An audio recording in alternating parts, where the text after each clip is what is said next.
vivons quand même une révolution numérique, il faut bien le dire. Et il y a plusieurs révolutions qui ont laissé l'Afrique en rade. Mais la révolution du numérique, je crois que nous n'avons aucun complexe à avoir.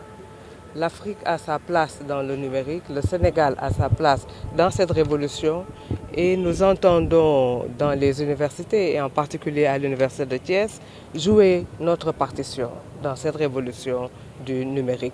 Et c'est pour cela que vraiment cette rencontre est importante et je tiens à remercier donc les initiateurs avec Gaïndé 2000, le ministère de l'Enseignement supérieur et de la Recherche, l'école doctorale de l'Université de Thiès, donc qui permettent d'échanger sur cette question du numérique, de voir les inconvénients et les avantages, même si les avantages quand même sont si importants et si irréversibles qu'il ne s'agit pas de dire nous avons le choix entre entrer dans l'ère du numérique ou non, mais il s'agit de voir comment y entrer pour en tirer le meilleur. À l'Université de Thiès, nous avons donc une place extrêmement importante qui est réservée au numérique.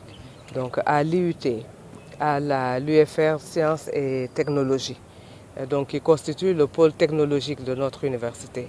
Nous avons une plateforme de travaux pratiques à distance. Nous avons une direction des innovations pédagogiques et ces innovations sont essentiellement orientées vers le numérique.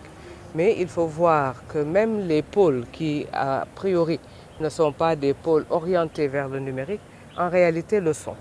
Si je prends l'exemple de l'UFR des sciences de la santé, nous y avons un très important programme de télémédecine pour montrer que le numérique permet de rendre l'accès à des soins de santé de qualité beaucoup plus facile et nous permettre à nos médecins de pouvoir atteindre les zones rurales les plus reculées. Si je prends l'exemple des sciences économiques et sociales, nous avons ici le professeur Thiam qui fait partie des panélistes. Nous savons que l'économie, nous savons que les sciences humaines et sociales ne peuvent plus continuer à se faire comme si le numérique n'existait pas. Même les sciences humaines, même la philosophie, qui est ma spécialité, ne peut pas continuer à se dérouler, ces sciences ne peuvent pas continuer à se dérouler sans tenir compte de la présence du numérique. Et pour finir, je parlerai de notre pôle agronomique où, vous le savez, à travers le monde, l'agriculture est désormais complètement bouleversée par le numérique. Donc le pôle agronomique qui maintenant est constitué essentiellement de l'École nationale supérieure d'agronomie, d'agriculture, donc l'ENSA. L'ENSA est en train de voir comment tirer profit du numérique, comment aller vers une agriculture de précision. Et donc vous voyez qu'à l'Université de Thiès, nous sommes véritablement orientés vers le numérique. Le numérique bouleverse tous les secteurs et on ne peut plus continuer à enseigner maintenant comme on le faisait il y a quelques années. Vous avez en face de vous des étudiants qui ont accès à Internet, qui ont accès à beaucoup de données et il faut tenir compte donc des facilités dans l'interaction que nous avons avec les étudiants. Il y a aussi ce que l'on appelle le cours avant le cours. Les cours peuvent être dispensés à distance et lorsque les étudiants viennent, c'est plus pour discuter des difficultés que pour faire un cours magistral qui peut plus ou moins ennuyer les étudiants. Les difficultés sont liées peut-être au fait qu'il y a quand même un support technologique important.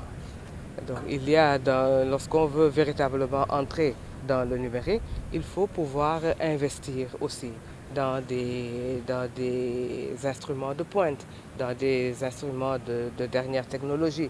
J'ai parlé tout à l'heure de la télémédecine qui suppose quand même un investissement très lourd. Il faut également que tous les étudiants, sans aucune exception, puissent disposer d'un ordinateur. Il y a certes le programme Un étudiant, un ordinateur du ministère de l'Enseignement supérieur, mais il faut que l'on pousse tous les étudiants à pouvoir acquérir un ordinateur, à pouvoir faciliter la connectivité. Nous avons parfois des problèmes de connectivité liés également à l'environnement. Donc c'est quand même des difficultés dont nous devons, ce sont quand même des difficultés dont nous devons tenir compte et auxquelles nous essayons petit à petit d'apporter des solutions.